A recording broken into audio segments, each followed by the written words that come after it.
ಬಂದು ಅವಳು ಸುಳ್ಳು ಕೇಸ್ ಹಾಕ್ಬಿಟ್ಟು ಮರ್ಡರ್ ಕೇಸ್ ಎಲ್ಲ ಹಾಕ್ಬಿಟ್ಟಿದ್ದು. ಫಸ್ಟ್ ನೈಟ್ ದಿನ ರೂಮಲ್ಲಿ ಎಷ್ಟು ಜನ ಇರ್ತಾರೆ ಅಂದ್ರೆ 3 ಜನ ಇದ್ವಿ. ಅದೊಂದು ಅಲ್ಲಿಂದನೇ ಅವಳು ಯೋಗ್ಯತೆ ಗೊತ್ತಾಗಿತ್ತು. ಮಿಸ್ಯೂಸ್ ಮಾಡ್ಕೊಳ್ತಾರೆ. ಕನ್ನಡ ಫಿಲಿಂ ಲ್ಯಾಂಡ್ ಅಂತೂ ಅಷ್ಟು ಕಚ್ಚಡವಾಗಿದೆ, ಎಲ್ಲ ಥರ್ಡ್ ಕ್ಲಾಸ್ಗಳೇ ಇರೋದು, ಅಷ್ಟು ಕಚ್ಚಡವಾಗಿ ಯೂಸ್ ಮಾಡ್ಕೊಳ್ತಾರೆ.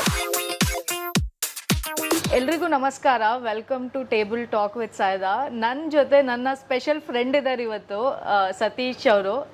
ಇವ್ರು ಬಂದ್ಬಿಟ್ಟು he is a very good friend of mine and other than that he is a very great person. So ಇವರು ನಮ್ಮ ಜೊತೆ ಪರ್ಷಿಯನ್ ಪೇಸ್ಟ್ರೀಸಲ್ಲಿ ನಾವಿಲ್ಲಿ ಇದ್ದೀವಿ.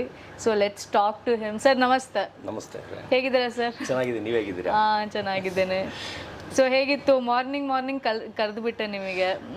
ಇಲ್ಲ ಆ ಥರ ಏನಿಲ್ಲ. ಸಂಡೇ ಸ್ಪೆಷಲ್ ನಿಮಗೆ ಎಲ್ಲ ಯಾವ ದಿನಾನೇ ಆಗಲಿ ಎಷ್ಟು ಲೇಟ್ ಆಗಾರ ಮನೆಗೆ ಬಂದಿರಲಿ ಅಂದರೆ 6-6:30 ಎದ್ಬಿಡ್ತೀನಿ. ಎದ್ಬಿಡ್ತೀರಾ? ಹೌದು. ಬೇರೆಯವ್ರ ಥರ 10 ಗಂಟೆವರೆಗೂ ಮಲಗೋದು ಅವೆಲ್ಲ ಏನಿಲ್ಲ. ಬೆಳಿಗ್ಗೆ ಎದ್ದು ಬೇರೆ ಕೆಲಸಗಳು ಅದೆಲ್ಲ ಮಾಡ್ತಾ, ಗಿಡಕ್ಕೆ ನೀರು ಹಾಕೋದು ಅದೆಲ್ಲ ಮಾಡಿ ಆಮೇಲೆ ಟೀ ಎಲ್ಲ ಕುಡಿದು ತಿಂಡಿ ತಿಂದು ಆಮೇಲೆ ಸ್ನಾನ ಮಾಡೋದು. ಅದ್ರ ನಾನು ಮಾಮೂಲಿಯಾಗಿ 6:30 ಎದ್ಬಿಟ್ಟಿರ್ತೀನಿ. ಹಾಂ ಸರ್, ಬನ್ನಿ ಮೊದಲು ಕಾಫಿಯಿಂದ ಸ್ಟಾರ್ಟ್ ಮಾಡೋಣ. ಇದು Turkish famous coffee sir, Persian pastries ಸಿಗುತ್ತೆ. ಓಕೆ.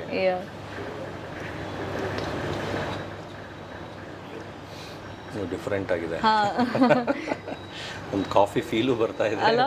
ಚೆನ್ನಾಗಿದೆ, ಫ್ಲೇವರ್ ಡಿಫರೆಂಟ್ ಆಗಿದೆ. ಫಸ್ಟ್ ಟೈಮ್ ಕುಡಿತಾ ಇರೋದು. ಹೌದಾ ಸರ್? ಸರ್ ಹೇಗಿತ್ತು ಮಾರ್ನಿಂಗ್ ಡ್ರೈವ್?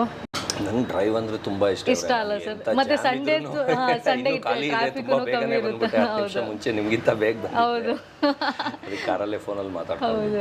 ಇದು ಟೇಬಲ್ ಟಾಕ್ ವಿತ್ ಸಾಯ್ದಾ ಅಂತ ಹೇಳ್ಬಿಟ್ಟು ನನ್ನ ನ್ಯೂ ಚಾನಲ್ಲು. ನಿಮಗೆ ನನ್ನ you are my friend first, ಅದಾದ್ಮೇಲೆ ಗೆಸ್ಟ್ ಆಗಿನೂ ನಿಮಗೆ ಕರೆಯೋಣ ಅಂತ ಹೇಳ್ಬಿಟ್ಟು ಕನ್ನಡ ರಾಜ್ಯೋತ್ಸವ ಬೇರೆ ನಡೀತಾ ಇದೆ. ಖಂಡಿತ ಬರ್ತೀನಿ. ನಿಮ್ಮ ಬಗ್ಗೆ ನನಗೆ ಎಲ್ಲರಿಗಿಂತ ಅಭಿಪ್ರಾಯ ಜಾಸ್ತಿ ಇದೆ. ನಾನು ನಿಮ್ಮಷ್ಟು ಕಲ್ಚರು, ಒಳ್ಳೆ ಹುಡುಗಿ, ಸಮಾಜ ಸೇವೆ ಮಾಡೋರು ನಾನು ನೋಡಿಲ್ಲ. ನನಗೆ ಹಾರ್ಟ್ಲಿ ನಿಮ್ ಕಂಡ್ರೆ ಇಷ್ಟ. ಅಂದ್ರೆ ನಿಮ್ ಬಿಹೇವ್ ಆಗ್ಲಿ, ಜನಕ್ಕೆ ಟ್ರೀಟ್ ಮಾಡೋದಾಗ್ಲಿ ತುಂಬಾ ಇಷ್ಟ. ನೀವು ಎಲ್ಲಿ ಕರೆದ್ರು ಬೇರೆಯವ್ರಿಗೆ ನಾನು ಅಮೌಂಟ್ಗೆ ಹೋಗ್ತೀನಿ. ನನಗೆ ಒಂದೊಂದು ಫಂಕ್ಷನ್ ಕರೆದ್ರೆ ನಾನು ಚಾರ್ಜ್ ಮಾಡ್ತೀನಿ. ನೀವು ಎಲ್ಲಿ ಕರೆದ್ರು ನಿಮ್ದು ಅಂತ ನಿಮ್ಮ ಫಂಕ್ಷನ್ ಅಂತ ನಾನು ಫ್ರೀಯಾಗಿ ಬರ್ತೀನಿ. ಅಂದ್ರೆ ಅಷ್ಟು ಮರ್ಯಾದೆ ನಿಮ್ಗೆ ಇಟ್ಟಿದ್ದೀನಿ. ಹೌದು, ಥ್ಯಾಂಕ್ ಯು ಸರ್. ಸರ್, ಈಗ ನನಗೆ ನಿಮ್ಮ ಜರ್ನಿ ಹೇಗೆ ಸ್ಟಾರ್ಟ್ ಆಯಿತು ಸರ್? ನೀವು ಮೊದಲು ಆ್ಯಕ್ಟಿಂಗೂ ಮಾಡಿದ್ದೀರಾ ಮೂವೀಸಲ್ಲಿ. ಹೇಗೆ ನಿಮ್ಮ ಜರ್ನಿ ಸ್ಟಾರ್ಟ್ ಆಯಿತು? ಮತ್ತೆ ಇದು ಕ್ಯಾಡಬಮ್ಸ್ ಅಂತ ಹೇಳ್ಬಿಟ್ಟು ದಟ್ಸ್ ಯುವರ್ ಫ್ಯಾಮಿಲಿ ನೇಮ್ ಅಲ್ಲ ಸರ್? ಇಲ್ಲ. ಮತ್ತೆ ಹೇಗೆ ಸರ್? ಇದು ಕಾಪಿ ಚೆಟ್ ನೇಮ್. ಓಕೆ. ಹೇಗೆ ಅದು ಹೆಂಗೆ ಸ್ಟಾರ್ಟ್ ಆಗಿದ್ದು ಅಂತ ನಂದು ಹಿಸ್ಟ್ರಿ ಫಸ್ಟ್ ಇಂದ ಹೇಳಲ್ಲ. ಕ್ಯಾಡಬಮ್ಸ್ ಅನ್ನೋದು ಯಾಕಂದ್ರೆ ಅದು ಬಂದ ಮೇಲೇನೆ ಇದನ್ನ ಅದಕ್ಕೊಂದು ಸಂಸ್ಥೆ ನೇಮ್ ಇಟ್ಟಿದ್ದು, ಕೆನೆಲ್ ನೇಮ್ ಇದು. ಓಕೆ. ಕೆನೆಲ್ ನೇಮು ಅಂದರೆ ಕ್ಯಾಡಬಮ್ಸ್ ಅನ್ನೋದು ಹೆಂಗೆ ಚೂಸ್ ಮಾಡಿದ್ದು ಅಂದರೆ, ಇವಾಗ ನೀವು ಅವಾಗ ಹೊಸದು ಇನ್ನು ಕಾಲೇಜಲ್ಲಿ ಸ್ಕೂಲಲ್ಲಿ ಇದ್ದೆ ನಾನು. ಆಗ್ಲೇನೆ ನಾನು ಬಿಸ್ನೆಸ್ ಮಾಡ್ತಾ ಇದ್ದೆ. ಇವಾಗ ಅದು ಏನಾಯ್ತು, ಒಂದು ಬಿಸ್ನೆಸ್ ಒಂದು ಲೆವೆಲ್ಗೆ ಆಗ್ಲೇ ಫೇಮಸ್ ಆಗಿದ್ದೆ. ಅದನ್ನ ಯಾಕೆ ಬ್ರ್ಯಾಂಡ್ ಮಾಡಬಾರ್ದು ಅಂದ್ಬಿಟ್ಟು ನಾನು ಏನು ಮಾಡಿದೆ, ನೇಮ್ಗಳನ್ನ ಹುಡುಕ್ತಾ ಇದ್ದೆ. ಅಂದರೆ ಗೂಗಲಲ್ಲಿ ಹೊರಗಡೆ ಅಂಗಡಿ ಮೇಲೆ, ಬಿಲ್ಡಿಂಗ್ ಮೇಲೆ ಏನೇನು ಕಂಪ್ನಿ ನೇಮ್ಗಳಿದೆ, ಏನೇನಿದೆ ಎಲ್ಲ ಅದನ್ನು ನೋಡಿ ಫಿಲ್ಟರ್ ಮಾಡಿದೆ. ಫಿಲ್ಟರ್ ಮಾಡಿದಾಗ ನನಗೆ 2 ನ್ಯಾಪ್ಕಾ ಬಂದಿದ್ದು. ಅಂದರೆ 2 ಇಷ್ಟ ಆಗಿದ್ದು, ನ್ಯಾಪ್ಕಾ ಬಂದಿದ್ದಲ್ಲ, 2 ಫೈನಲ್ ಆಗಿ ಸೆಲೆಕ್ಟ್ ಆಯಿತು. ಹೆಂಗಂದ್ರೆ ಬೊರೂಕಾ ಸ್ಟೀಲ್ಸ್ ಅಂತಿದೆಯಲ್ಲ, ಆ ಬೊರೂಕಾ ಕೆನೆಲ್ ಅಂತ ಮಾಡಿದೆ. ಅದೇ ಬೊರೂಕಾ ಅಂತ ಇಟ್ಕೊಂಡ್ರೆ ಅವ್ರದಕ್ಕೆ ಹೋಗುತ್ತೆ. ಇದರಲ್ಲಿ ಸ್ಪೆಲ್ಲಿಂಗ್ ಚೇಂಜ್ ಮಾಡಕ್ ಆಗ್ಲಿಲ್ಲ ನನಗೆ. ಅಂದ್ರೆ ಒಂಚೂರು ಚೇಂಜ್ ಮಾಡಿದ್ರೆ ಅವ್ರು ನನಗೆ ಕೇಸ್ ಹಾಕಲ್ಲ. ಸೇಮ್ ಇಟ್ಕೊಂಡ್ರೆ ಕೇಸ್ ಹಾಕ್ತಾರೆ. ಈಗ ಬೊರೂಕಾ ಕೆನೆಲ್ ಅನ್ನೋದು ಒಂದು ಇಷ್ಟ ಆಗಿತ್ತು, ಬೊರೂಕಾ ಕೆನೆಲ್ಸ್ ಅಂತ ಇಡೋಣ ಅಂತ. ಅದು ಬಿಟ್ಟು ಕ್ಯಾಡಾ ಬ್ಯಾಮ್ಸ್ ಅಂತ ನೀವು ಕನಕಪುರ ರೋಡಲ್ಲಿ, JP ನಗರಲ್ಲೆಲ್ಲ ತುಂಬಾ ನೋಡಿದೀರಾ. ಕ್ಯಾಡಾ ಬ್ಯಾಮ್ಸ್ ಅಂತ, ಅದು ಮೆಂಟಲಿ ರಿಟೈರ್ಡ್ ಪೀಪಲ್ ಹಾಸ್ಪಿಟಲ್ ತುಂಬಾ ಕಡೆ ಇದೆ. ಅದು ತುಂಬಾ ಬ್ರಾಂಚಸ್ ಇದೆ, ಎಲ್ಲ ತುಂಬಾ ಅವರು ಫೇಮಸ್. ಅವ್ರದ್ದೇನಂದ್ರೆ CADABAMS. ನಾನು A ತೆಗೆದು O ಹಾಕ್ಬಿಟ್ಟೆ. ಅಂದ್ರೆ ಕ್ಯಾಡಾ ಬಾಂಬ್ಸ್ ಆಗ್ಲಿ. ಅದು ನಂದು ಯಾವ ವಂಶದ ನೇಮ್ ಅಲ್ಲ, ಮೀನಿಂಗೇ ಇಲ್ಲ. ಯಾಕಂದ್ರೆ ಅವ್ರದಕ್ಕೆ ಇರ್ಬೋದು, ಸ್ವಂತವಾಗಿ A ತೆಗೆದು O ಹಾಕಿ ಇಟ್ಟಿರೋ ಹೆಸರದು ಕ್ಯಾಡಾ ಬಾಂಬ್ಸ್ ಅಂತ. ಈಗ ವರ್ಡ್ ಅಲ್ಲಿ ಅವ್ರದನ್ನ ಕಾಪಿ ಮಾಡಿರೋದು ನಾನು. ಅವ್ರದಕ್ಕಿಂತ ಗೂಗಲ್ ಅಲ್ಲಿ ನಂದೇ ಮೊದಲು ಬರುತ್ತೆ. ಅಂದ್ರೆ ಈಗ ಅವ್ರಿಗೆ ಯಾರು ಸರ್ಚ್ ಮಾಡಿದ್ರು, ಹಾಸ್ಪಿಟಲ್ ಸರ್ಚ್ ಮಾಡಿದ್ರು ನಂದಕ್ಕೆ ತೋರ್ನೋಡುತ್ತೆ. ನನಗೆ ಫೋನ್ ಮಾಡ್ಬಿಟ್ಟು ಸರ್ ರಿಪೋರ್ಟ್ ರೆಡಿ ಇದೆಯಾ ಅಂತಾರೆ. ನಾನು ಇಲ್ಲ ಅದು O ತೆಗೆದು A ಹಾಕಿ ಅಲ್ಲಿಗೆ ಹೋಗುತ್ತೆ. ಅಂದ್ರೆ ಆ funny ಗೂಗಲ್ ಅಲ್ಲಿ incidents ತುಂಬಾ ಸರ್ಚ್ ಇಂಜಿನ್ ಅಲ್ಲಿ ಇದಾಗಿ ಅದು ತುಂಬಾ ಫೇಮಸ್ ಆಗಿದೆ. ಒಂದು 5000 ಟಿವಿ ಚಾನಲ್ ಅಲ್ಲಿ ಇವತ್ತವರೆಗೂ ಬಂದಿದ್ದೀನಿ. ಹೌದು ವರ್ಲ್ಡ್ ವೈಡ್ ನ್ಯೂಸ್ ಅಲ್ಲ, ಅದರಿಂದ ಅದು ಕ್ಯಾಡ ಬಾಂಬ್ಸ್ ಅನ್ನೋದು ಅವ್ರಿಗಿಂತ ತುಂಬಾ ಫೇಮಸ್ ಆಗಿದೆ. ಆದ್ರೆ ನಾನು ಹೇಳ್ತೀನಿ ಅವರಿಂದಾನೇ ಕಾಪಿ ಮಾಡಿರೋದು. ಆದ್ರೆ ಎ ತೆಗೆದು ಓ ಹಾಕಿದ್ದೀನಿ, ಯಾಕಂದ್ರೆ ಅವ್ರು ನನಗೆ ಕೇಸ್ ಹಾಕ್ಬಾರ್ದು. ಒಂದು ಸ್ಪೆಲ್ಲಿಂಗ್ ಚೇಂಜ್ ಇದ್ರೆ ಏನು ಮಾಡೋಕ್ಕಾಗಲ್ಲ. ಅದರಿಂದ ಇವಾಗ ಅವ್ರಿಗಿಂತ ಫೇಮಸ್ ಇದು ಕ್ಯಾಡ ಬಾಂಬ್ಸ್ ಕೆನೆಲ್ ಅಂತ ಫುಲ್ ನೇಮ್ ಬಂದು. ಗೊತ್ತಾಯ್ತು. ಅದೇನಾಗೋಯ್ತು, ಫಸ್ಟ್ ನನ್ನ ಹೆಸರು ಸತೀಶ್ ಅಂತಿದ್ರು. ಸತೀಶ್ ಅಂದ್ರೆ 1000 ಜನ ವರ್ಲ್ಡ್ ಅಲ್ಲಿ ಇರ್ತಾರೆ. ಹೌದು ಸತೀಶ್ ಅಂದ್ರೆ ಗೊತ್ತಾಗಲ್ಲ. ನಂದು ಕಂಪ್ನಿ ನೇಮ್ನ ಅದಕ್ಕೆ ಆ್ಯಡ್ ಮಾಡಿದ್ರು, ಸತೀಶ್ ಕ್ಯಾಡ ಬಾಂಬ್ಸ್ ಅಂತ ಆ್ಯಡ್ ಮಾಡಿದ್ರು. ಇವಾಗ ಸತೀಶ್ ಕ್ಯಾಡ ಬಾಂಬ್ಸ್ ಇಲ್ಲ, ಕ್ಯಾಡ ಬಾಂಬ್ಸ್ ಸತೀಶ್ ಅಂದ್ರೆ ವರ್ಡ್ಗೆ ಗೊತ್ತು. ಇವಾಗ ಏನಾಗೋಗಿದೆ, ನಾನು ನನ್ನ ಮಗನ್ಗೂ ಅದನ್ನೇ ಕ್ಯಾರಿ ಮಾಡಿ ಹರ್ಷ ಕ್ಯಾಡ ಬಾಂಬ್ಸ್ ಅಂತ ಮಾಡ್ಬಿಟ್ಟಿದ್ದೀನಿ. ಈಗ ನಾನು ಎಲ್ಲ ಅದೇ ಹೆಸರಲ್ಲಿ ಫೇಮಸ್ ಆಗಿರೋದ್ರಿಂದ ಈಗ ಹೆಸರು ರಿಜಿಸ್ಟರ್ ಮಾಡ್ಕೊಂಡ್ಬಿಡೋಣ ಅಂತ. ಅಂದ್ರೆ ಸತೀಶ್ ಕ್ಯಾಡ ಬಾಂಬ್ಸ್ ಅಂತ ಸತೀಶ್ ಅಂತ ಅಷ್ಟೇ ಇರೋದು. ಎಸ್ ಸತೀಶ್ ಅಂತ ಅಷ್ಟೇ ಇರೋದು. ಡಾಕ್ಟರ್ ಕೆ ಶಿವರಾಮ್ ಅಂತ, ಶಿವರಾಮ್ ಅಂತ, ಅದಕ್ಕೆ ಎಸ್ ಸತೀಶ್ ಅಂತ, ಶಿವರಾಮ್ ಸತೀಶ್ ಅಂತ. ಕ್ಯಾಡ ಬಾಂಬ್ಸ್ ಅನ್ನೋದು ನನ್ನ ವಂಶದ ನೇಮ್ ಅಲ್ಲ, ಅದು ನನ್ನ ಕಂಪ್ನಿ ನೇಮು. ಅಂದ್ರೆ ಈಗ ವಂಶದ ನೇಮ್ ತರ ಆಗೋಗಿದೆ. ಅದರಿಂದ ಅದನ್ನ ನಾನು ಈಗ ಲೀಗಲ್ ಆಗಿ ರಿಜಿಸ್ಟರ್ ಮಾಡಿಸ್ಕೊಂಡ್ಬಿಡ್ತಾ ಇದ್ದೀನಿ.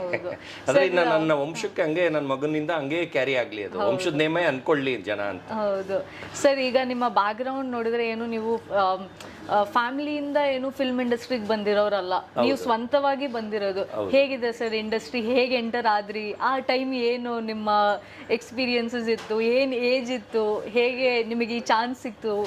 1, 2, 3 ಮೂವೀಸ್ ಅಲ್ಲಿ ಆಗಿದ್ದೀರಲ್ಲ ಸರ್? 4 ಮೂವೀಸ್ ಮಾಡಿದ್ದೀನಿ. ಇನ್ನೊಂದು ಚಿಕ್ಕದೊಂದು ಸೇರಿ 5 ಮೂವೀಸ್ ಮಾಡಿದ್ದೀನಿ. ಓಕೆ. ಅಂದ್ರೆ ಕಾಲೇಜಲ್ಲಿ ಏನಂದ್ರೆ, ನಾನು ಕಾಲೇಜ್ ಓದ್ತಾ ಇರ್ಬೇಕಾದ್ರೆ ನಾನು PU ಮಾಡಿದ್ದು BS ಕಾಲೇಜು ಜಯನಗರಲ್ಲಿ. ಅದು ನಮ್ಮ ದೊಡ್ಡಪ್ಪಂದೇ ಚೇರ್ಮನ್ ಪುಟ್ಮುದ್ದಪ್ಪ ಅಂತ. ಅಲ್ಲಿ ಓದ್ಬೇಕಾದ್ರೆ ನಾನು ಫಸ್ಟ್ PU ಫೇಲ್ ಆಗೋದೆ 2 ಸಬ್ಜೆಕ್ಟು ರಿಸಲ್ಟ್ ಅಲ್ಲಿ.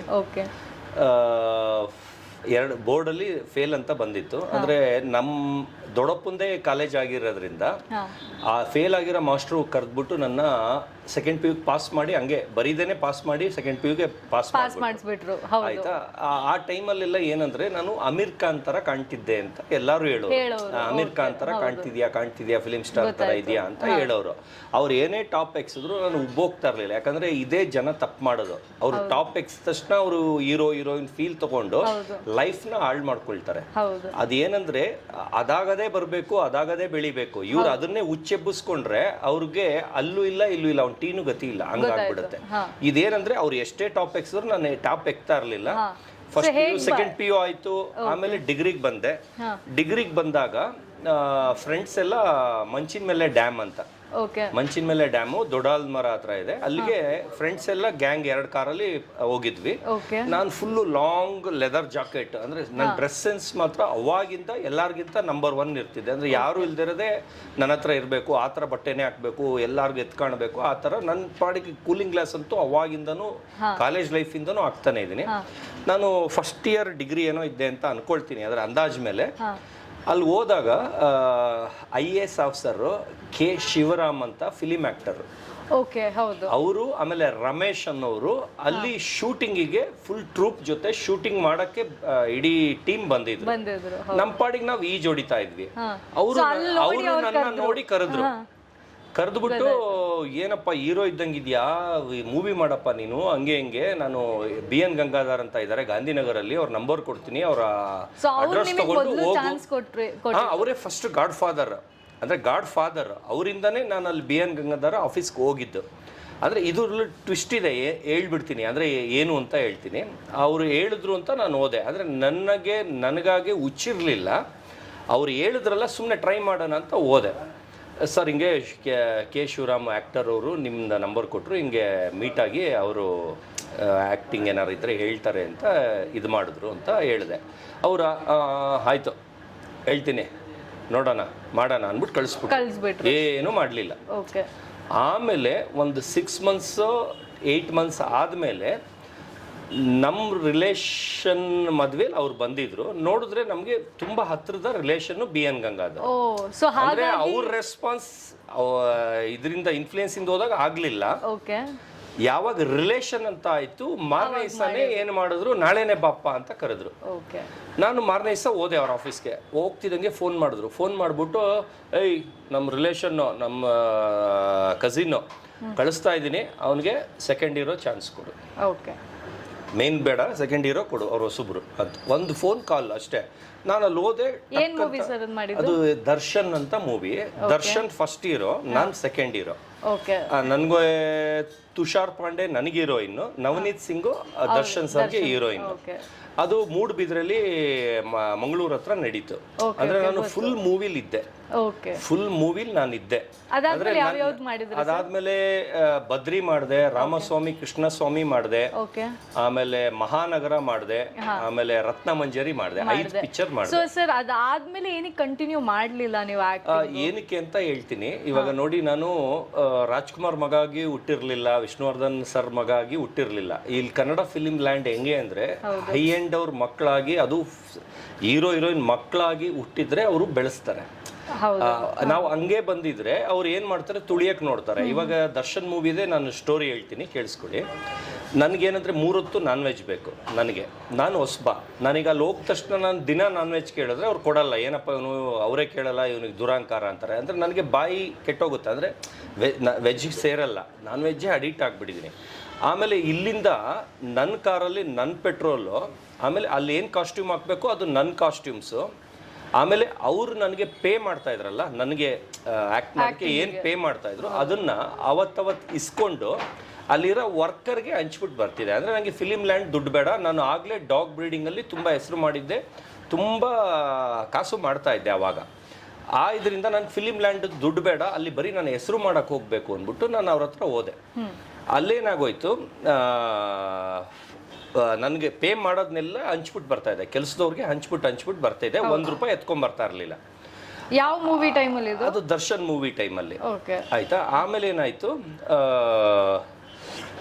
ದಿನ ನಾನ್ ವೆಜ್ ಬೇಕಲ್ಲ, ಅದಕ್ಕೆ ಏನು ಮಾಡ್ತಿದ್ದೆ, 25 kg ರಾಮ್ ಚಿಕನ್, ಹಸಿ ಚಿಕನ್ ತೊಗೊಂಡೋಗಿ ಅಲ್ಲಿ ಕುಕ್ಕಿಗೆ ಕೊಟ್ಬಿಟ್ಟು, ನೋಡಪ್ಪ ಎಲ್ಲಾರ್ಗೂ ಬಡಿಸು, ನನಗೆ ಸ್ವಲ್ಪ ಜಾಸ್ತಿ ಹಾಕು, ಎಲ್ಲಾರ್ಗೂ ಹಾಕು, ನನಗೊಂದು ಸ್ವಲ್ಪ ಡಬಲ್ ಹಾಕು, ಯಾಕಂದ್ರೆ ನನಗೆ ಹುಚ್ಚು, ಅದಿಲ್ಲ ಅಂದರೆ ಬಾಯಿ ಆಗಲ್ಲ ಅಂದ್ಬಿಟ್ಟು ನನ್ನ ದುಡ್ಡಲ್ಲಿ ನಾನು ತೊಗೊಂಡೋಗಿ ಕೊಡ್ತಾ ಇದ್ದೆ. ಆದರೆ ಅದು ಹೆಸರು ತೊಗೊಳಕ್ಕಲ್ಲ, ಒಂದು ಕೃತಜ್ಞತೆಗೋಸ್ಕರ. ಆದರೆ ಅಲ್ಲಿ ಏನಂದರೆ, ನನಗೆ ಇಷ್ಟು ಬೆಳ್ಳಗಿರೋವನ್ನ ಕಪ್ಪಗೆ ಮಾಡೋದು, ಆಯಿಲ್ ಫೇಸ್ ಮಾಡೋದು, ಡಲ್ ಮಾಡೋದು, ಎಲ್ಲ ಬೆಳೆಯೋಕ್ಕೆ ಬಿಡಲ್ಲ. ಅಂದರೆ ತುಳಿತಾ ಇದ್ದಾರೆ. ನನಗೆ ಗೊತ್ತಾಗ್ತಾ ಇದೆ. ಈಗ ನನ್ನ ಕನ್ನಡಿಲಿ ನನ್ನ ಮುಖ ನನಗೆ ಗೊತ್ತಾಗುತ್ತೆ. ಈಗ ನನಗೆ ಫುಲ್ ಮೂವಿ ಇದೆ ಅಂತ ಸ್ಟೋರಿ ಹೇಳಿರ್ತಾರೆ. ಫುಲ್ ಮೂವಿಲಿ ನಾನಿದ್ದೀನಿ ಅಂದರೆ ಅವ್ರು ಹೇಳಿರೋ ಪ್ರಕಾರ, ನನಗೆ ಮಾತುಕತೆ ಆಗಿರೋ ಪ್ರಕಾರ ಫುಲ್ ಮೂವಿಲಿ ಸ್ಟಾರ್ಟಿಂಗಿಂದ ಅದರಲ್ಲಿ ಇಲ್ಲ. ಅದು ಕಾರಣ ಹೇಳ್ತೀನಿ ಏನಕ್ಕೆ ಅಂತ. ಬರೀ ಮೇಕಪ್ ವಿಷಯಕ್ಕೆ ನಾನು ಅವ್ರಿಗೆ ಕ್ವಶನ್ ಮಾಡಿದೆ. ಕ್ವಶನ್ ಮಾಡಿದ ತಕ್ಷಣ ವರ್ಕರ್ಸ್ನೆಲ್ಲ ಕರೆದ್ಬಿಟ್ಟೆ, ನೋಡೋ ಏನಾಗಿದೆಯೋ, ಚೆನ್ನಾಗಿಲ್ಲೇನೋ ಅಂದರೆ, ಏನಾಗಿದೆ, ಚೆನ್ನಾಗಿದ್ರೆ ಅಳು ಬಂದ್ಬಿಡ್ತು ನನಗೆ. ಅಂದರೆ ನನಗೆ ಮಿರರಲ್ಲಿ ಕಾಣಿಸ್ತಾ ಇರೋದು ಸುಳ್ಳ. ಹೌದು, ನನಗೆ ಮಿರರಲ್ಲಿ ನಾನು ಹೇಳಿದೆ, ಖರ್ಚಿಪ್ ತೊಗೊಂಡು ನಾನು ಅದನ್ನು ಒರೆಸ್ಕೊಂಡ್ಬಿಟ್ರು ಇನ್ನೂ ಚೆನ್ನಾಗಿರ್ತೀನಿ. ಖರ್ಚಿಪ್ ತೊಗೊಂಡು ನೀವೇನು ಮೇಕಪ್ ಹಾಕಿದ್ರೆ ಒರೆಸ್ಕೊಂಡ್ಬಿಡ್ತೀನಿ. ನಾನು ಯಾವಾಗಲೂ ಗೋಕುಲ್ ಪೌಡರ್. ನಿಮಗೆ ಅದು ಇಷ್ಟ ಆಗಲಿಲ್ಲ ಆ ಟೈಮಲ್ಲಿ? ನಿಮಗೆ ಅದು ಮೇಕಪ್ ಮಾಡಿರೋದು ಇಷ್ಟ ಆಗಲಿಲ್ಲ? ಅವರು ಮೇಕಪ್ ಮಾಡಿದ್ದು ಇಷ್ಟ ಆಗಿಲ್ಲ ಅಂದರೆ, ಅವರು ಸೆಕೆಂಡ್ ಹೀರೋ ಲೆವೆಲ್ಗೇನು ಸೈಡ್ ಆಕ್ಟರ್ ಥರ ಮಾಡ್ತಾ ಇದ್ದಾರೆ. ಅಂದರೆ ಡಲ್ ಮಾಡ್ತಾ ಇದ್ದಾರೆ ಫೇಸ್ನ, ಫುಲ್ ಆಯಿಲ್ ಫೇಸ್, ತುಂಬ ಡಲ್ಲಾಗಿ ಮಾಡ್ತಾ ಇದ್ದಾರೆ. ಸರ್, ಈಗ ಹರ್ಷ ಅವರು ಆಲ್ರೆಡಿ, ಹರ್ಷನಿಗೆ ಆಲ್ಮೋಸ್ಟ್ ಹೀರೋ ಲೆವೆಲಿಗೆ ಬಂದ್ಬಿಟ್ಟಿದ್ದಾನೆ. ಪರ್ಷಿಯನ್ ಪೇಸ್ಟ್ರಿಯ ಫೇಮಸ್ ಸರ್ ಇದು. ತುಂಬ ಚೆನ್ನಾಗಿದೆ, ಇದನ್ನು ಡಿಫ್ರೆಂಟ್ ಆಗಿದೆ. ಚೆನ್ನಾಗಿದೆ ಅಲ್ಲ, ಇಲ್ಲಿದೆಲ್ಲ ಫಸ್ಟ್ ಟೈಮ್ ತಿಂತಾ ಇದ್ದೀನಿ. All Arabian sweets and deserts. ದಿನ ಬರೀ ಲೋಕಲ್ಸ್ ಆಂಧ್ರ ಕರ್ನಾಟಕದೇ ತಿಂತಾ ಇದ್ದೆ. ಇದೊಂಥರ ತುಂಬ ಚೆನ್ನಾಗಿದೆ ಅಲ್ಲ. ಸೊ ಸರ್, ನಿಮ್ಮ ಪರ್ಸನಲ್ ಲೈಫ್ ಬಗ್ಗೆ ನೋಡಿದ್ರೆ, ಲೆಟ್ಸ್ ಟಾಕ್ ಅಬೌಟ್ ನಿಮ್ಮ ವೈಫ್. ಸೋಷಿಯಲ್ ಮೀಡಿಯಾದಲ್ಲಿ ನಮಗೆ ಅಷ್ಟು ನೋಡೋಕೆ ಸಿಗಲ್ಲ. ಏನು ಸರ್ ಅದು? Like you are still in. ನಾನು ಏನಂದರೆ, ನನಗೆ ಮದುವೆಗೆ ಹೆಣ್ಣು ನೋಡ್ತಾ ಇದ್ರು. ಅವಾಗೆಲ್ಲ ನನಗೆ, ನಾನು ಓದಿರೋದು BCom ಬ್ರ್ಯಾಕೆಟ್. ನಾನು ಓದಿರೋದು ತುಂಬ ಕಡಿಮೆ, BCom ಬ್ರ್ಯಾಕೆಟ್. ಏನಕ್ಕಂದರೆ, ನಾನು 10th ಇದ್ದಾಗಲೇ ಒಂದು ದಿನಕ್ಕೆ 10,000 ದುಡಿತಾ ಇದ್ದೆ. ಒಂದು ದಿನಕ್ಕೆ 10th ಸ್ಟ್ಯಾಂಡರ್ಡ್ ಸ್ಕೂಲ್ ಇದ್ದಾಗಲೇ 10,000 ದುಡಿತಿದ್ದೆ. ಡಿಗ್ರಿ ಅಷ್ಟೊತ್ತಿಗೆಲ್ಲ ತುಂಬ ಜಾಸ್ತಿ ದುಡಿತಾ ಇದ್ದೆ. ಅದರಿಂದ ನನಗೆ ಕಾಲೇಜು ಓದೋ ಇಂಟ್ರೆಸ್ಟ್ ಡೌನ್ ಆಯಿತು. ನಾನು BCom ಬ್ರ್ಯಾಕೆಟ್ ಫೇಲ್. ಅದಾಗ್ತಿದ್ದಂಗೆ ನನಗೆ ಮದುವೆ ಮಾಡೋಕ್ಕೆ ಹೆಣ್ಣು ಹುಡುಕ್ತಾ ಇದ್ರು, ನಮ್ಮ ತಂದೆ ಹುಡುಕ್ತಾ ಇದ್ರು. ಹೌದು. ಅವಾಗ ನಾಯಿ ಬಿಸ್ನೆಸ್ ಅಂದರೆ ಹೆಣ್ಣು ಕೊಡಲ್ಲ ಅಂದ್ಬಿಟ್ಟು ಒಂದು ಬಟ್ಟೆ ಅಂಗಡಿ ಮಾಡಿಕೊಂಡೆ.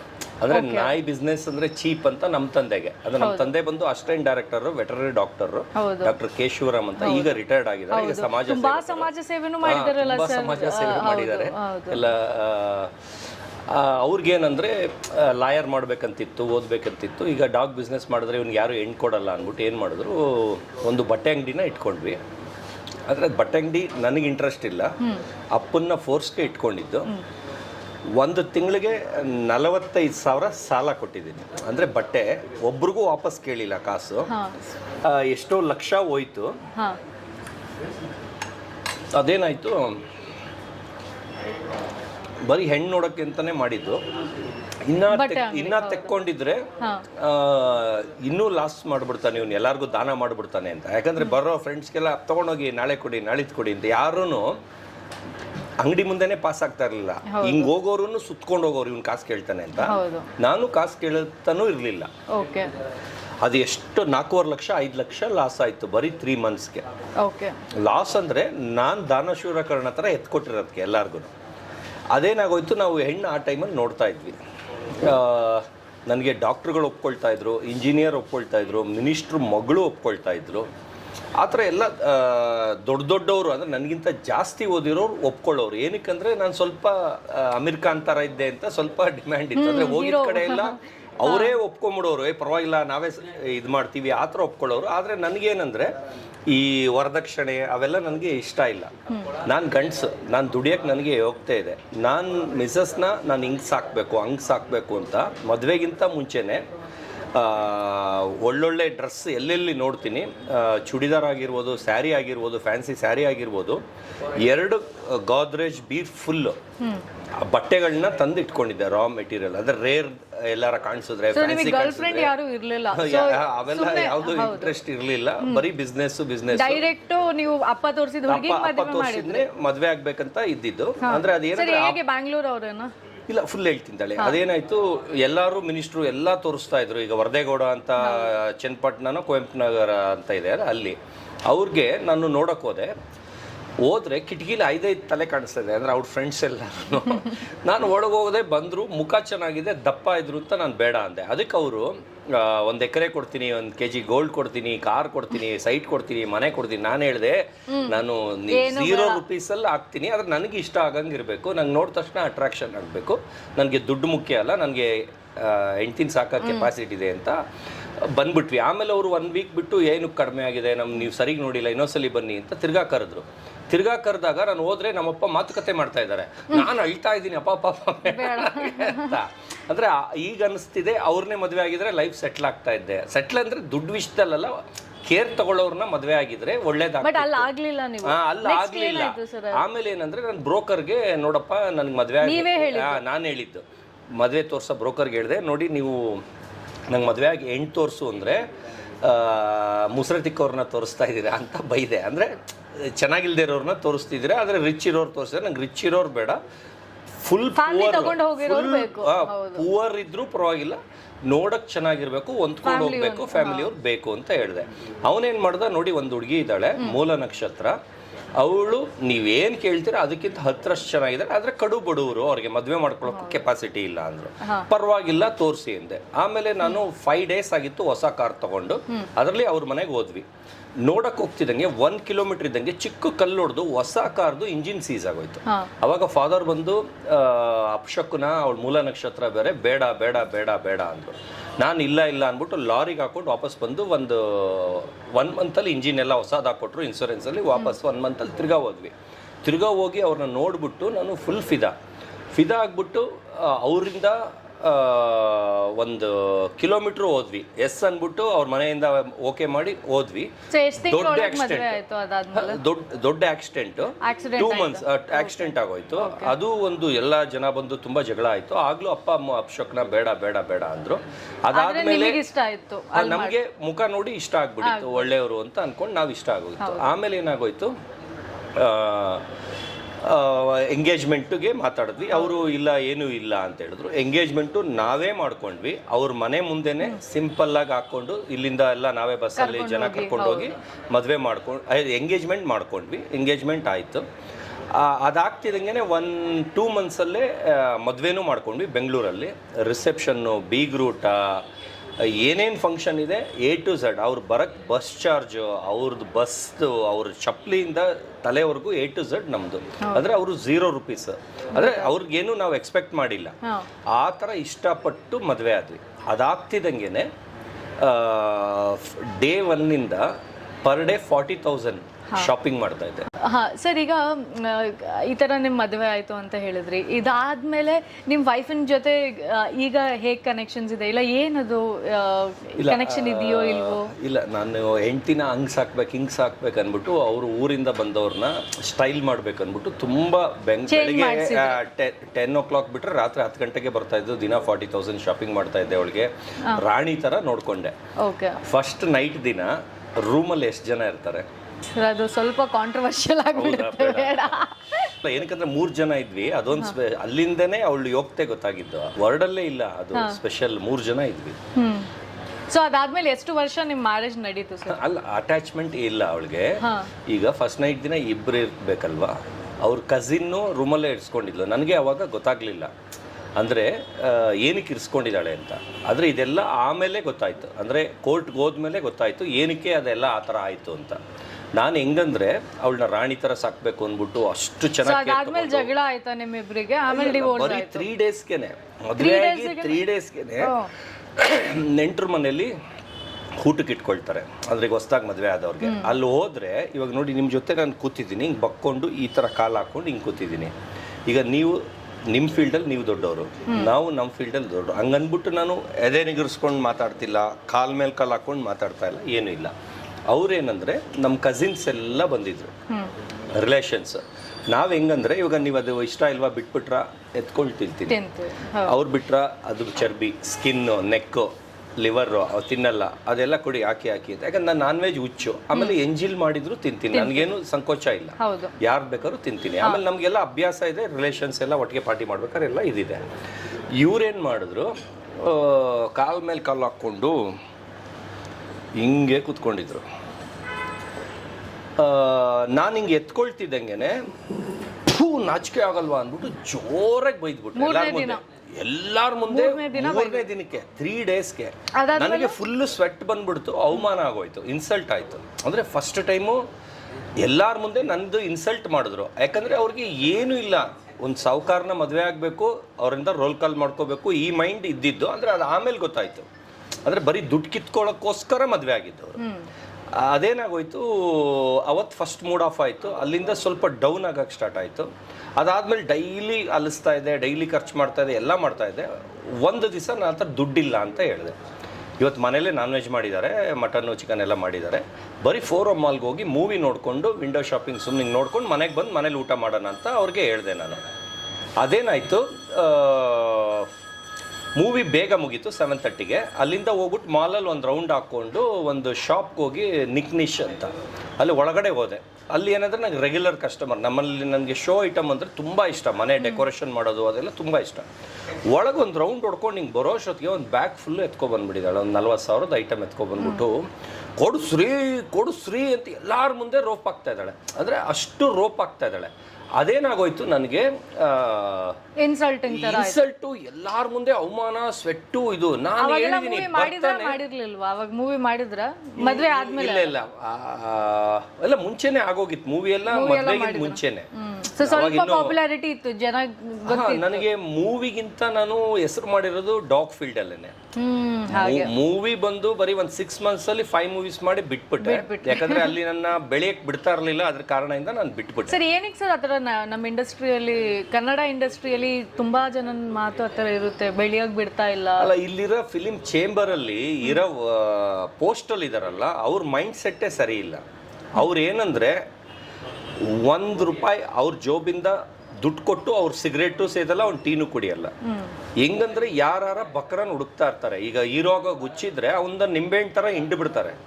ಅಂದರೆ ಅವನ ಹತ್ರ ದಿನ ಕರ್ಸೋದು, ಪಾರ್ಟಿ, ಎಣ್ಣೆ, ಊಟ ಎಲ್ಲ ಅವರಿಂದನೇ ಪೇ ಮಾಡಿಸ್ಕೊಳ್ಳೋದು, ಅವರಿಂದನೇ ಎಲ್ಲ ಇದು ಮಾಡ್ಕೊಳ್ಳೋದು. ಆಮೇಲೆ ನಿಂಗೆ ಚಾನ್ಸ್ ಕೊಡ್ತೀನಿ ಅಂದ್ಕೊಂಡು ಅವನ್ನೂ ಬಿಕಾರಿ ಮಾಡಿಬಿಡೋದು, ಇಲ್ಲ ಅವ್ನ ದುಡ್ಡೇ ಹಾಕ್ಸ್ಬಿಟ್ಟು ಅವನ್ನ ಮನೆಗೆ ಕಳಿಸೋದು.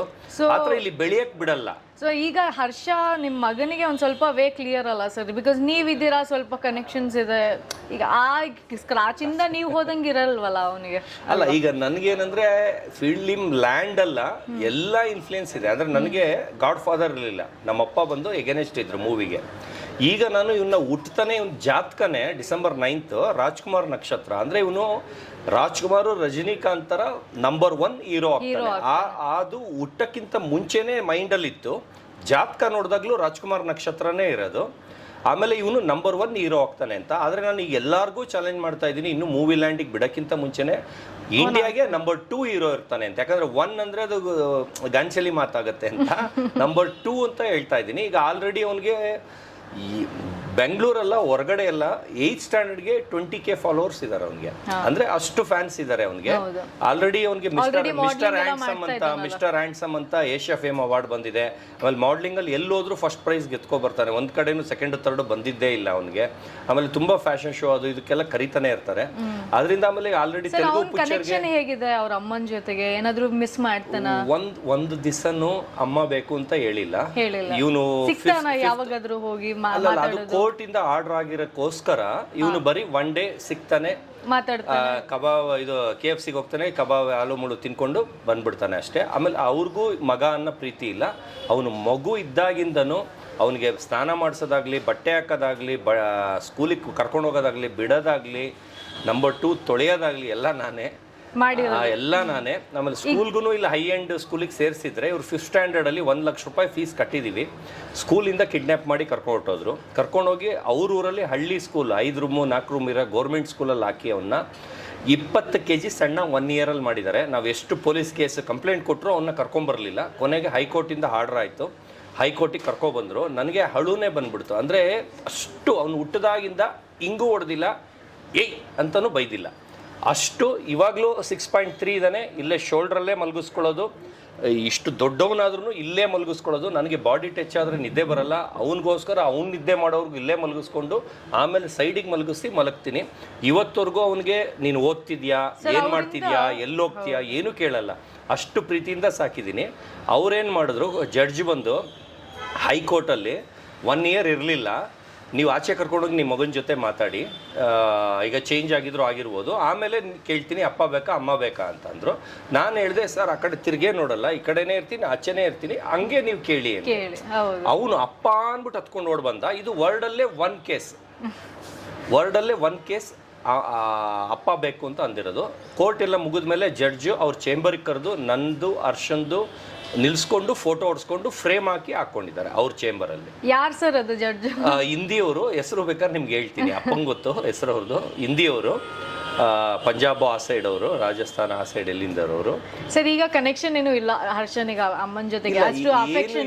ಅಫೆಕ್ಷನ್ ಅಲ್ಲ, ಅಮ್ಮ ಇದಾರೆ ಅನ್ನೋದೇ ಗೊತ್ತಿಲ್ಲ ಅವ್ರಿಗೆ. ಅಪ್ಪ ಅಮ್ಮ ಎಲ್ಲ ನಾನೇ ಕೇರ್ ತಗೊಳ್ಳೋದು. ಆಮೇಲೆ ನನ್ನ ಬಗ್ಗೆನೇ ಅಟ್ಯಾಚ್ಮೆಂಟ್. ಸರ್ ಈಗ ನೀವು ಜೈಲಿಗೆ ಹೋಗಿದ್ರಿ ಇದೇ ಕೇಸಿಂದ, ಅವಾಗ ಹೇಗಿತ್ತು ನಿಮ್ಮ ಹರ್ಷನಿಗೆ ಯಾರು ಟೇಕ್ ಕೇರ್ ಮಾಡಿದ್ರು? ಅವನ ಇದು ಹೇಗಿತ್ತು ಮೆಂಟಲ್ ಸ್ಟೇಜ್ ಆ ಟೈಮಲ್ಲಿ? ಎಷ್ಟು ಇಯರ್ಸ್ ಇದ್ದ ಅವನು ಇದೆಲ್ಲ ಆಗಿದ್ದ ಟೈಮಲ್ಲಿ?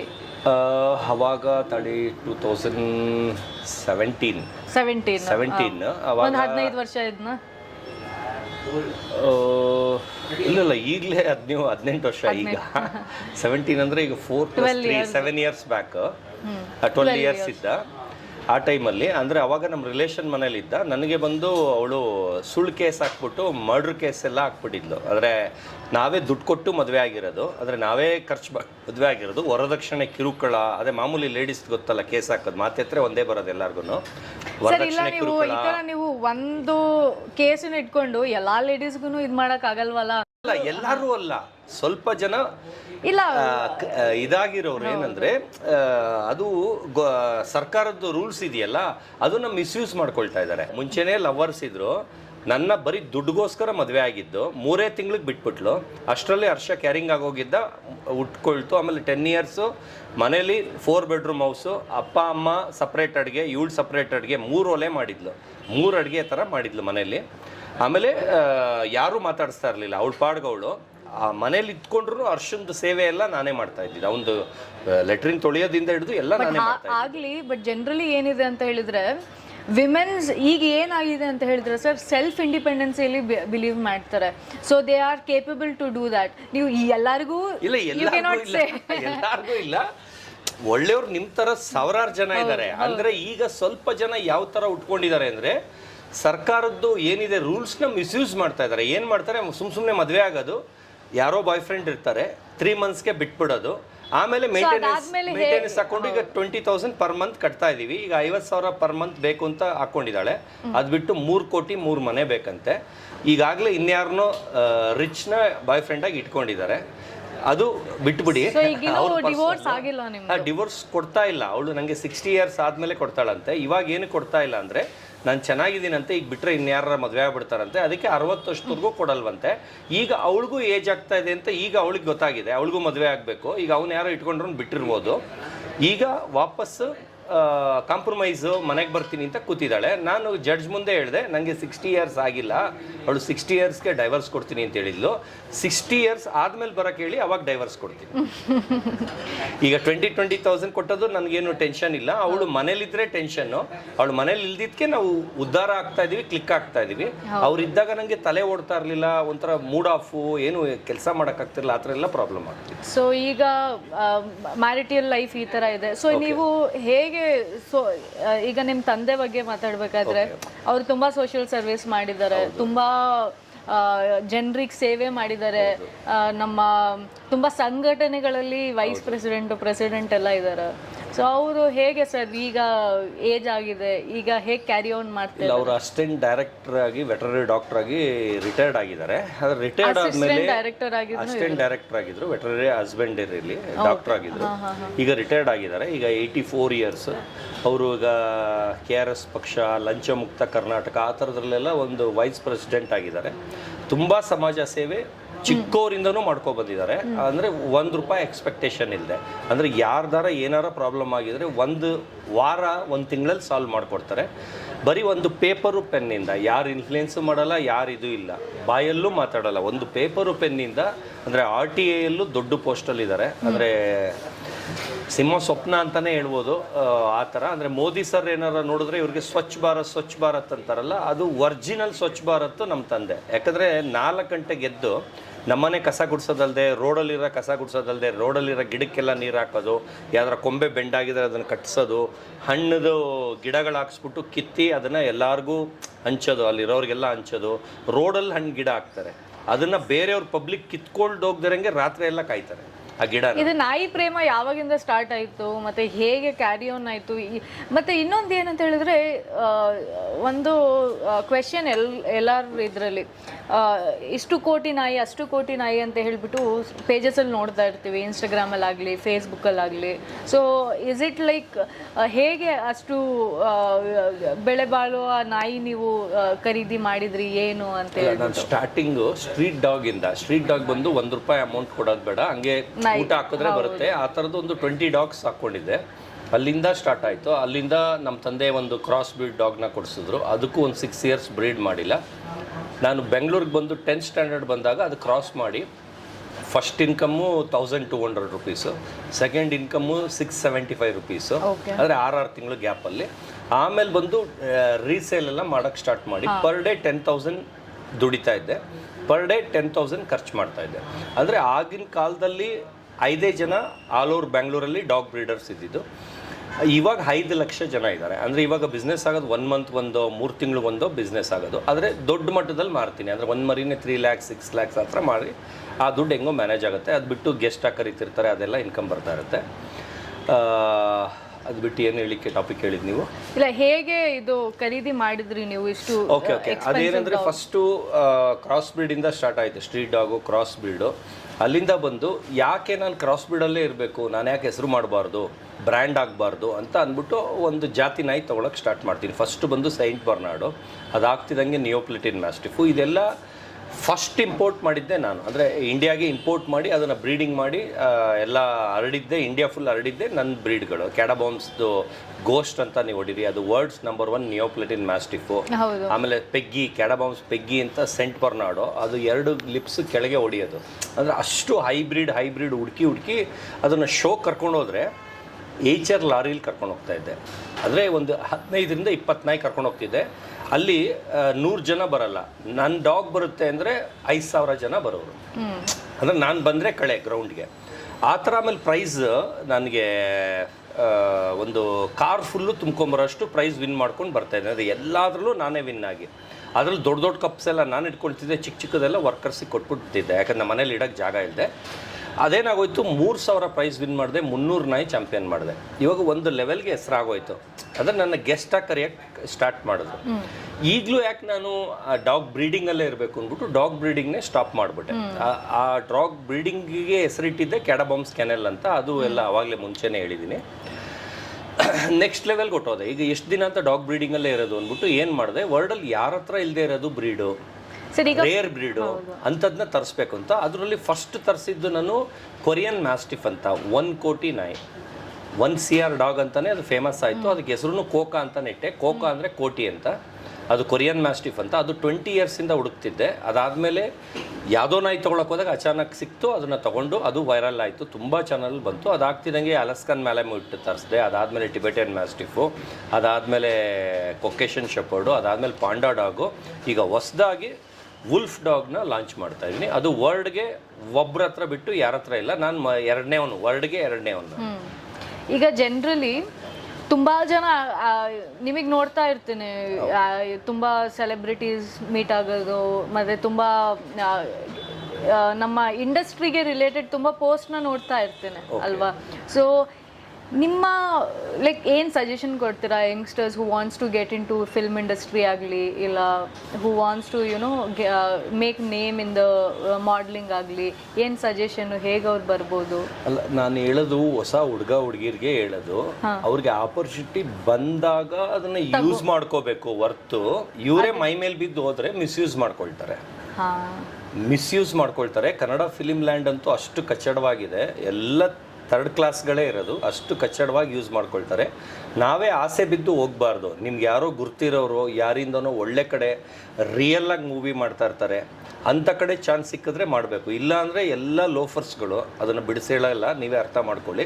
ಒಂಥರ ಕಚ್ಚಡ ಆಗೋಗಿದೆ, ಫಿಲಿಮ್ ಲ್ಯಾಂಡ್ ಅದನ್ನೇ ಕಚ್ಚಡ ಆಗೋಗಿದೆ. ಅದರಿಂದ ನಾನು ಹೇಳೋದು, ಯಾರು ಈಗ ಒಂದು ಪಿಕ್ಚರ್ ಮಾಡಿರ್ತಾರೆ, ನಾನು ಒಂದು ಕ್ವಶನ್ ಕೇಳೋದು, ಒಂದು ಪಿಕ್ಚರ್ ಮಾಡಿದ ತಕ್ಷಣ ಅವ್ರಿಗೆ ನಾನು ಫಿಲಿಮ್ ಆ್ಯಕ್ಟರ್ ಅಂತ ತಲೆ ಮೇಲೆ 2 ಕೊಂಬು ಬಂದುಬಿಟ್ಟಿರುತ್ತೆ. ಅವರು ಅದನ್ನೇ ಮೈಂಡಲ್ಲಿ ಇಟ್ಕೊಂಡು ನಾನು ಇನ್ನೂ ಒಂದು ಪಿಕ್ಚರ್ ಮಾಡಬೇಕು ಅಂತ ಇರ್ತಾರೆ. ಅಂದರೆ ಆ್ಯಕ್ಟರು, ಡೈರೆಕ್ಟರು ಎಲ್ಲರಿಗೂ ನಾನು ಹೇಳ್ತಾ ಇರೋದು ಅದೇನಾಗುತ್ತೆ, ಒಂದು ಪಿಕ್ಚರಿಂದ ಇನ್ನೊಂದು ಪಿಕ್ಚರ್ ಸಿಗೋಕ್ಕೆ ನಿಮಗೆ 6 ಮಂತ್ಸ್ ಆಗ್ಬೋದು, 1 ಇಯರ್ ಆಗ್ಬೋದು, 10 ಇಯರ್ ಆಗ್ಬೋದು. ಆದರೆ ನೀವು ಒಂದು ಪಿಕ್ಚರ್ ಮಾಡಿದ್ದಕ್ಕೆ ನಿಮಗೆ ಬೀದಿಲಿ ಹೋಗ್ಬೇಕಾದ್ರೆ ನೀವು ಆ್ಯಕ್ಟ್ರಲ್ವಾ ಅಂತ ಇರಲ್ಲ, ಅದು ನಮಗೆ ಉಬ್ಬೋಗ್ಬಿಡುತ್ತೆ. ಅದು ಉಬ್ಬೋಗಬೇಡಿ. ನಿಮ್ದು ಏನು ಕೆಲಸ ಬೇರೆದಿದೆ ಅದು ಲೈಫ್ ಟೈಮ್. ಅಂದರೆ ನೀವೆಲ್ಲರ ಸಾಫ್ಟ್ವೇರ್ ಇಂಜಿನಿಯರೋ ಬೇರೆ ಏನು ಕೆಲಸ ಮಾಡ್ತಾಯಿದ್ದೀರಾ ಅದು ನಿಮಗೆ ಡೈಲಿ ಇನ್ಕಮ್ ಇರುತ್ತೆ. ಮೂವಿಲಿ ಡೈಲಿ ಇನ್ಕಮ್ ಇಲ್ಲ, ಬರೀ ನಿಮ್ಮನ್ನು ಹೋದಾಗ ರೆಕಗ್ನೈಸ್ ಮಾಡ್ತಾರೆ, ಅದೊಂದೇ ನಿಮ್ಗೆ ಹೊಟ್ಟೆ ತುಂಬಿಸ್ಕೋಬೇಕು, ಅದ್ರಲ್ಲಿ ಕಾಸಿಲ್ಲ. ನೀವು ಫುಲ್ ಕ್ಲಿಕ್ ಆಗಬೇಕಂದ್ರೆ ನಿಮಗೆ ಬ್ಯಾಕ್ಗ್ರೌಂಡ್ ಇರಬೇಕು, ನೀವು ಯಾರ ದೊಡ್ಡ ಮನುಷ್ಯರು ಆ್ಯಕ್ಟರ್ ಮಕ್ಕಳಾಗೆ ಹುಟ್ಟಿರಬೇಕು, ಅವಾಗಲೇ ಇಲ್ಲಿ ಬೆಳೆಸೋದು. ಅದೇ ಒಬ್ರು ಹೇಳ್ತಾರಲ್ಲ, ಇದ್ರೆ ನಿಮಗೆ ಹೆಸರು ಇರಬೇಕು, ನಿಮ್ಮ ನೇಮ್ ಚೆನ್ನಾಗಿರ್ಬೇಕು, ಇಲ್ಲ ಅಂತ ಹೇಳಿದ್ರೆ ಬ್ಯಾಕ್ಗ್ರೌಂಡ್ ಇರಬೇಕು, ಇಲ್ಲ ಅಂದ್ರೆ ದುಡ್ಡು ಇರಬೇಕು. ಅಷ್ಟೇ ಒಂದೇನೆ.